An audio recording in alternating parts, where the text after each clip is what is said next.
Baik, yang pertama ada pengertian vitamin B9 atau yang dimaksud asam folat. Nah, asam folat ini adalah bentuk vitamin yang larut dalam air. Nah, jadi vitamin yang larut dalam air ini tidak dapat disimpan dalam jumlah banyak. Jadi, vitamin B9 ini biasanya didapatkan melalui makanan. Nah, selanjutnya asam folat itu sangat penting untuk perkembangan fungsi tubuh. Nah, salah satunya adalah perannya dalam perkembangan embrio. Nah, vitamin ini membantu tabung saraf pada bayi, terutama di trimester pertama masa kehamilan. Nah, makanya asam folat sangat dianjurkan untuk ibu hamil agar perkembangan janin berjalan dengan lancar. Selain itu, asam folat juga dibutuhkan tubuh untuk pembentukan tenindin, yang dimana menjadi komponen utama yang penting dalam DNA. Jadi, asam folat berperan dalam pembentukan sel-sel tubuh yang penting untuk pertumbuhan kita dan pembelahan sel kita. Dan satu lagi, asam folat juga berperan dalam eritropoiesis yang merupakan proses pembentukan sel darah merah. Jadi, kalau tubuh kita kekurangan asam folat bisa menyebabkan masalah seperti anemia karena produksi sel darah merah kita itu juga terganggu. Nah, selanjutnya ada manfaat penting dari vitamin B9 atau asam folat. Yang pertama ada pembelahan dan pertumbuhan sel. Nah, asam folat sangat berperan dalam pembelahan dan pertumbuhan sel karena vitamin ini membantu untuk pembuatan sel-sel baru yang sangat penting untuk pertumbuhan dan perbaikan juga jaringan tubuh, terutama pada masa pertumbuhan atau pemulihan cedera. Nah, yang kedua ada kesehatan mental. Selain itu, asam folat juga memiliki dampak positif terhadap kesehatan mental karena kekurangan asam folat dapat berhubungan dengan peningkatan risiko depresi, gangguan kecemasan, dan bahkan gangguan kognitif. Jadi, asam folat ini penting untuk menjaga kesehatan otak kita. Manfaat lainnya adalah untuk kesehatan jantung. Nah, asam folat dapat membantu menurunkan kadar homocysteine dalam darah. Nah, kadar homocysteine yang tinggi bisa meningkatkan resiko penyakit jantung. Jadi, dengan cukup asam folat, resiko tersebut bisa terkendali. Nah, selanjutnya ada kesehatan kehamilan. Asam folat sangat penting dalam kehamilan, terutama pada awal kehamilan. Seperti yang saya katakan tadi, ia membantu mencegah cacat tabung saraf pada bayi seperti spina bifida. Oleh karena itu, ibu hamil dianjurkan untuk mengonsumsi asam folat. Nah, yang terakhir ada pembentukan sel darah merah. Nah, asam folat berperan dalam produksi sel darah merah ini untuk mencegah terjadinya anemia yang seperti saya katakan tadi, karena asam folat membantu dalam memproduksi sel darah merah yang sehat yang berguna untuk mengangkut oksigen ke seluruh tubuh. Baik, di sini ada sumber vitamin B9. Yang pertama yaitu terdapat pada sayuran hijau berdaun. Vitamin B9 terdapat pada bayam, kangkung, selada, brokoli, dan asparagus. Yang kedua yaitu kacang-kacangan. Vitamin B9 terdapat pada kacang-kacangan yaitu terdapat pada kacang merah, kacang hitam, lentil, dan kacang tanah. Yang ketiga yaitu sereal dan biji-bijian. Vitamin B9 terdapat pada sereal dan biji-bijian yaitu ada pada roti gandum, nasi merah, dan sereal. Yang keempat yaitu buah jeruk. Terdapat pada jeruk, grapefruit, terus jeruk nipis. Yang kelima yaitu ada pada hewani. Terdapat pada hati sapi, telur, dan susu.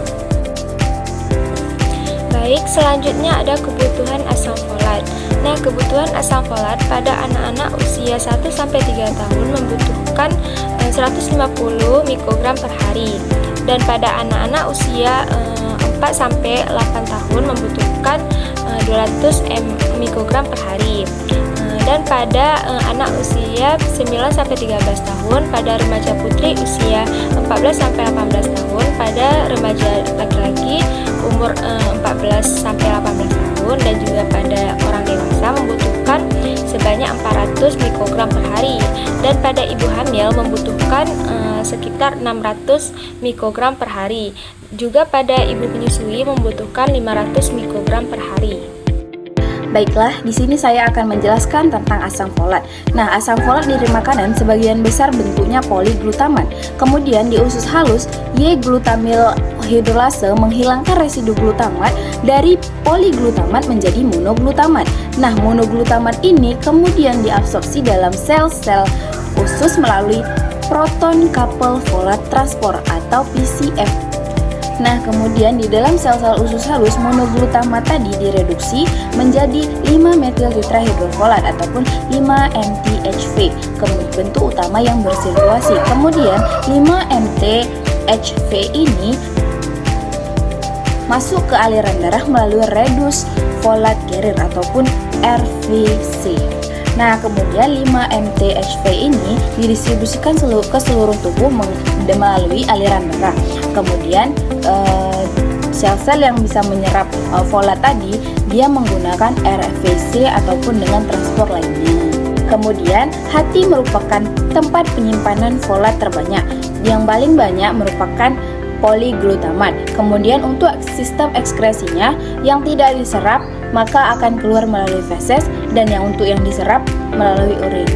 Nah, selanjutnya itu ada kelebihan dari vitamin B9. Yang pertama ada gangguan sistem saraf. Kondisi ini terjadi ketika kita mengonsumsi vitamin B9 atau asam folat secara berlebihan, yang mana akan menyebabkan gangguan sistem saraf.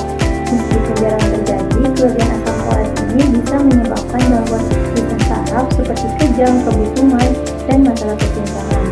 Kedua, ada reaksi alergi. Beberapa orang mungkin mengalami reaksi terhadap asam folat yang berlebih yang dapat menyebabkan ruam kulit gatal dan kesulitan bernafas. Dan yang terakhir ada MAH. Asam folat yang berlebih dapat memicu peningkatan asam lambung. Peningkatan asam lambung ini dapat mengiritasi lapisan lambung, menyebabkan peradangan dan rasa tidak nyaman yang kita kenal sebagai MAH atau dispepsia. Jadi selanjutnya itu ada kekurangan vitamin B9. Yang pertama ada anemia megaloblastik. Kondisi ini terjadi ketika tubuh tidak dapat memproduksi sel darah merah yang sehat karena kekurangan asam folat. Gejalanya seperti kelelahan, kelemahan, sesak nafas, dan kulit pucat. Yang kedua ada cacat tabung. Pada wanita hamil, kekurangan asam folat dapat meningkatkan risiko cacat tabung. Ini adalah cacat lahir yang terjadi pada otak dan sumsum tulang belakang bayi. Cacat tabung ini bisa terjadi ketika tabung saraf yang merupakan struktur berkembangnya menjadi otak dan sumsum tulang belakang tidak menutup sepenuhnya selama kehamilan. Cacat tabung saraf ini bisa menyebabkan berbagai masalah kesehatan seperti kelumpuhan, kesulitan belajar, dan kejang-kejang. Yang ketiga ada jantung. Kekurangan asam folat dapat meningkatkan kadar homocysteine dalam darah yang merupakan faktor risiko penyakit jantung. Nah, yang terakhir ada masalah pencernaan.